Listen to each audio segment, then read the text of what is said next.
So let's go ahead and get right on into our financial topic of the day. Why financial literacy sucks in the US, specifically the education of it. Like, no one's taught financial literacy anymore.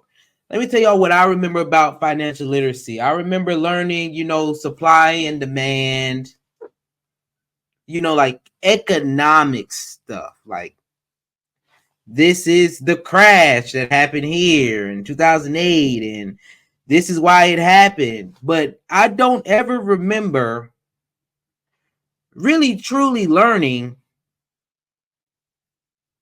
budgeting, stocks, or even like the history of money in general, of like, how it came to be.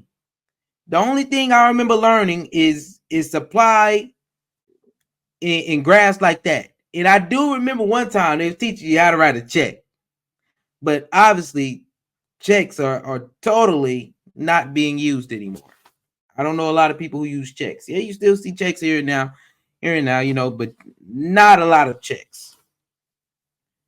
But there's a reason why that I just found out, and I'm surprised at that there really is a reason why.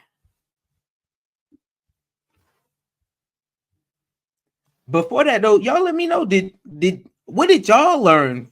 Did y'all learn any financial literacy in the US? In your classes, in your school? Or was it just like an economics class? Because I'm telling y'all, nobody really just learned how to budget.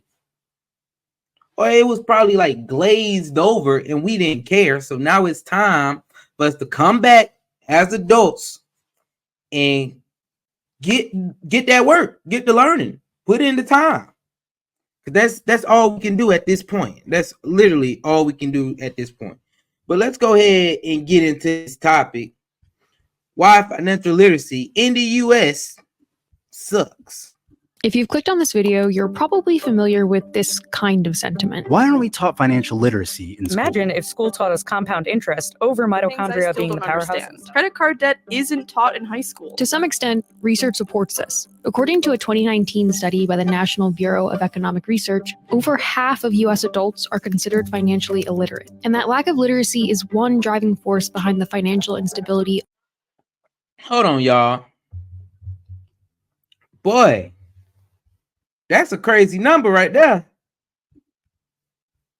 75% of y'all don't know nothing about financial literacy.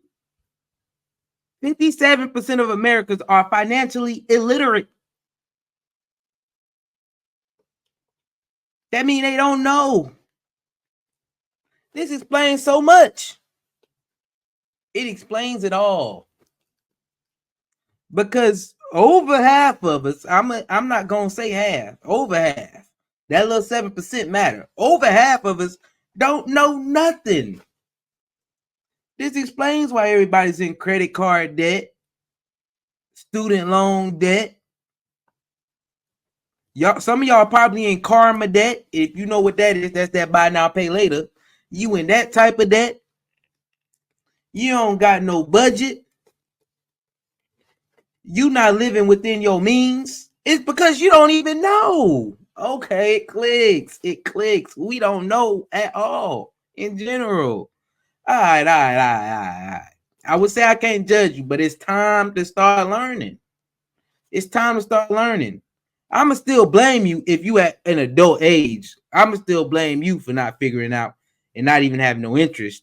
But I'm gonna give you a little benefit of the doubt because of this video.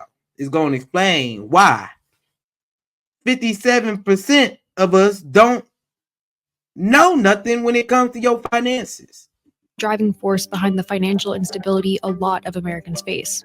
We're over $1 trillion in credit card debt. Over a quarter of us don't have any retirement savings, and over a third of us would struggle to cover a $400 emergency expense. So perhaps it's no surprise that 88% of adults agree that high school should require financial literacy courses. But for many of us, it's not quite true that we were never taught anything. So maybe the question isn't why didn't we learn this stuff, but rather why don't we remember any of it? And how do we change that?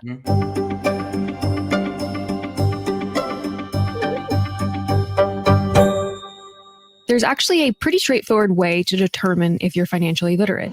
A simple set of questions known as the Big Three. One about interest rates, one about inflation, and one about risk diversification. Hold on. All right. I'll admit I ain't took this test. I ain't take this test. So let's see. Let's see the first one. Interest rate. Suppose you have $100 in a savings account and the interest rate was 2% per year. After 5 years, how much would you have in that account if you left the money to grow? More than 102, exactly 102, less than 102, don't know, refuse to answer. 2% of that would be $2. But for the next year, it's 2% of 102, which means it's more than 102. Because after that, it's 2% of the 102 plus the 2% from the year before. Yeah, so we're going to go with A on the first one, y'all. A on the first one. Is that cool? A on the first one. Understanding inflation. Imagine the interest rate on your savings account was 1% per year and inflation was 2% per year. After 1 year, would you be able to buy more than today, exactly the same as today, less than today, don't know, refuse to answer? Well, if your savings account only gaining 1% and inflation is 2%, that means you at a negative. You're not beating inflation. So the answer is C. You getting less than today. Are we agreeing? It can't be the same, and it's definitely not more. Your money definitely didn't grow that much, especially with inflation knocking you across the head at 2% and you only got 1. All right, understanding risk diversification. Let's see. Do you think that the following statement is true or false? Buying a single company stock usually provides a safer return than a stock mutual fund. Y'all, this is risk diversification. That means that you want to have your hands in multiple baskets. Have your hand in multiple baskets. So which one is safer? Having your hand in one or having your hand in a couple? I would think having your hand in a couple is a little bit more, balanced than this one that can do all this. So let me read that statement again so I can answer the true or false. Do you think that the following statement is true or false? Buying a single company stock usually provides a safer return than a stock mutual fund. Safer return? No, it's definitely more risky to have one.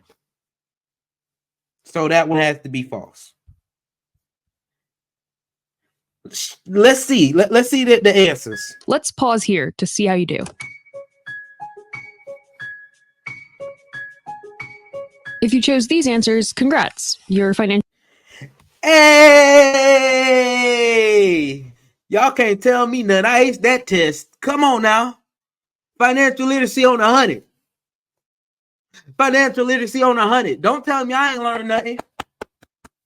Don't tell me I ain't out here learning nothing, y'all. Financial literacy on 100. We aced that thing. Come on now. Did y'all ace it though? Did y'all ace it? I ain't gonna say I aced it. I took the test. Y'all need to take it yourself and tell me what your answers was. But I know I aced that test. Hey, I know I'm not part of that 57 when it comes to the basics, at least, because I've been working on my basics. You feel me? When it comes to the basics. But y'all seen I passed that test with flying colors. They tried to get me. They tried to get me, but I couldn't get got. And I passed that test with flying colors. Let's continue. financially literate. And if you didn't... Someone who is financially illiterate doesn't know what to do with their money, where their money's going, where their money currently lives, and doesn't even know the options. Getting these answers right requires both a knowledge of financial vocabulary and the ability to make mental calculations. It takes time to understand this stuff. You can't just like learn the basics in 1 or 2 days and then call it good. In other words, that is one of the reasons that I tell y'all get in the field now at a young age. I figured out that statement that they just said probably like last year at this time when I was jumping up and down happy that Biden was going to cancel student loans, and he didn't do it. And I had to sit down with myself and say, man, this game is a game of time. You have to learn this game. It is a game of time. You're going to figure it out in time. Just stick with it, and you will learn this stuff, and you will get through it. And now I only got 1 more month of paying on my student loans, and them things going to be up out of here. And when them things up out of here, y'all know y'all going to hear my mouth. Y'all know y'all going to hear my mouth. I'm going to keep saying it because it's a time thing, y'all. It's a time thing. It takes time to learn these things. And I put in the time to learn that. I put in the time to see that, okay, it does take time, but it's doable. Because I did it. Because I'm living through it. You just got to follow the basics, man. Follow the basics. But you got to learn them first. financial literacy is a lot like, well, literacy. You can't just sit through one class on the alphabet and then expect to be able to pick up War and Peace. And you can't sit through one lesson on money management and expect to know exactly how to handle your own finances. The problem is, that's exactly how a lot of us were taught about these concepts. Since 1998, the Independent Council for Economic Education has been tracking legislative requirements at the state level for high school financial classes. And their data shows that back then, at least 21 states offered some form of financial education.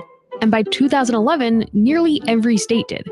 It's hard to tell how many of us actually took those classes, given that a lot of them weren't mandatory. But somewhere between learning about the Boston Tea Party for the 10th time and that one day spent on World War I, your history teacher might have taken a crack at teaching you about credit card debt. But in the not-so-distant past, U.S. schools actually taught financial education pretty differently. We'll hear more about that after a word from this video's sponsor. This episode is... Ain't no way. It was different than what I learned. I wonder, was it really different from the way I learned it? Because like I said, we ain't get nothing. We ain't get nothing for real. At least I feel we ain't get nothing for real.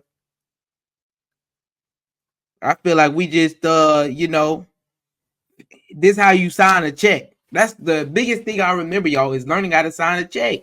And then the little graphs on supply and demand.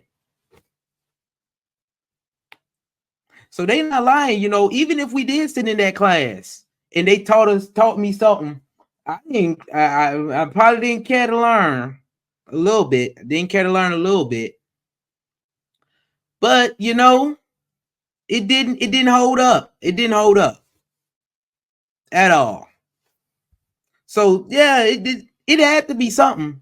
If they say something changed, let's continue this video. Let's do that. Now, back to the video. We don't have great records of education standards from before the 80s when the Department of Education was formed, but based on old teaching materials, it seems that up until the 50s or 60s, money management was a fixture in the public school curriculum. Often as part of home economics class. Alongside, sewing and baking, students were learning how to budget for better living, use consumer credit, and save for their weddings. Ain't no way. Ain't no way. They was teaching people how to budget, how to use debt, probably stay out of debt and do all that, and how to save for their weddings. Ain't no way. Ain't no way. I don't believe it. Especially since these days, for a wedding,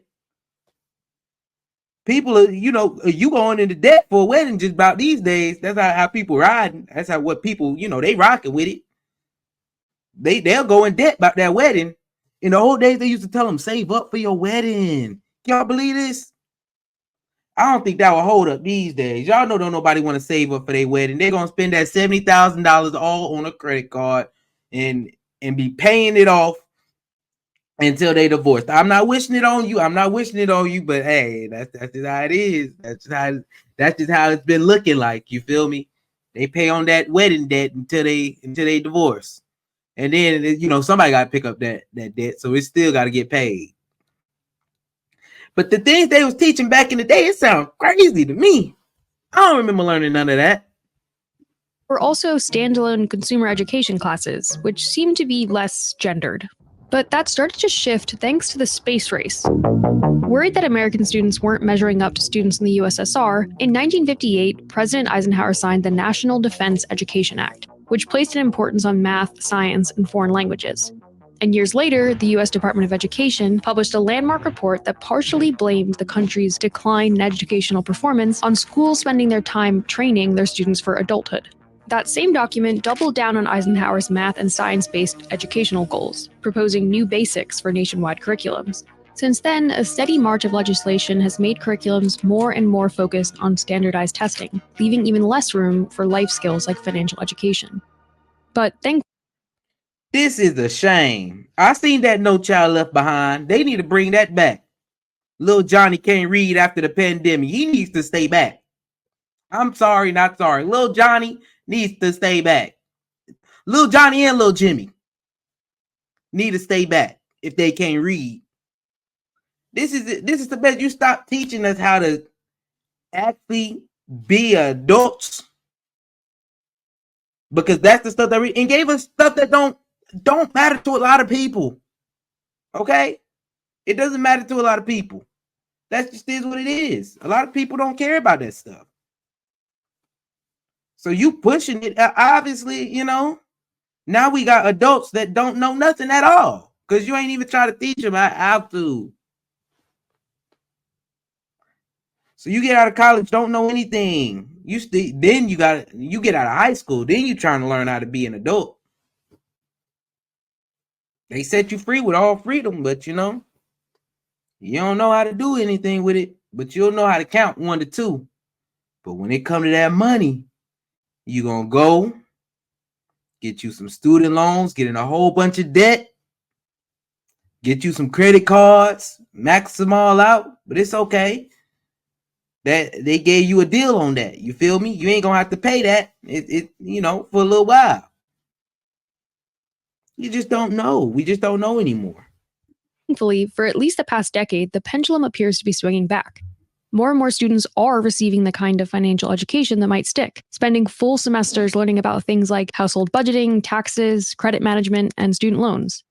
In 2022, 9 states required a standalone class to graduate. Another 14 required that students receive personal finance lessons within a different course. And 5 more states offered it as an elective. So access has definitely ramped up dramatically. And as of February 2024, at least 7 more states have active bills that would introduce mandatory classes. And there's good reason to be optimistic that more states will follow suit. Many of these bills even have rare bipartisan sponsorship, likely because financial education really works. It's been shown to improve credit scores, lower delinquency rates, reduce risky payday lending, and lead students to low-interest college financing. It even has a sort of trickle-up effect on the students' families and even the class's teachers. Researchers are also in the early phases of learning more about what kinds of lessons work best and which don't really stick, like any planning for retirement, maybe because that's just a bit too far off for high schoolers. So it might only be a matter of time before Americans remember as much about compound interest as they do about cellular energy production. And man, y'all, I really do think that it is more important for people to learn this financial literacy than it is, and then they'll learn how to count. Who cares about the mitochondria? Let's be real. I'll say it. Who cares about the mitochondria? I don't care that it's the powerhouse of the cell. I don't use that anymore. Now, if somebody was to use it, you know, they can go into debt. They can go into debt with that. They can do that. The biologists, you know, all y'all learn that. Me personally, I don't care right now. I don't care about that. But that's what that was definitely stressed. I remember making me a sale in school, but I don't ever remember making me no family budget, household budgeting. Talking about saving, talking about taxes. The only thing I remember in school about taxes is the Tea Party, and they was fighting to not have them. That's crazy. If these kids are learning, you know, financial literacy nowadays in school, hey, then I have hope in the next generation. I ain't gonna lie to y'all. I got more hope in the next generation than I do in the generation that I'm in right now, because we ain't learned it. And I know some of y'all don't know it. Because you'll still go out, you know. You don't know how to manage your money. I seen it. Go out to the club, spend all your little check. Spend all your little check on some bottles. Spent it all. Y'all see me in that club throwing, popping bottles? Just know it was budgeted in my entertainment fund. It is. It's in that slot right there. And when I pull up my every dollar budgeting app, and it shows money spent at the club, I click it right into that category, entertainment. What? Oh, okay, I got this much more money left in my entertainment fund. Come on, y'all, get them basics up. Get them basics up. You've got to get your basics up, man, because you're going to get left behind in this game. You will get left behind in this game. Ain't nobody going to be there. Ain't nobody going to be there for you. Or you're going to keep voting for the government to pull you up out of here. I really think there should be, I can't even say there should be, because there is. It just has to, your thought process has to change. You have to want to do that, you know, because right now, we're in the age of YouTube where you can type in on there anything and find it out. Literally. So I mean, I don't think there's anyone that we can blame but ourselves. So the 57% of y'all that's financially illiterate right now, I'm blaming you. I'm blaming you because the truth is you don't want to know about this stuff because it's free on YouTube. At least the basics. It's free in a book. And you're at an old enough age, an adult age, to where you can do exactly what I did. Pick up a book, read, and apply those principles to your life. That's literally all it takes. It really is easy. It really is that easy. You just got to start. You feel me? You just got to start.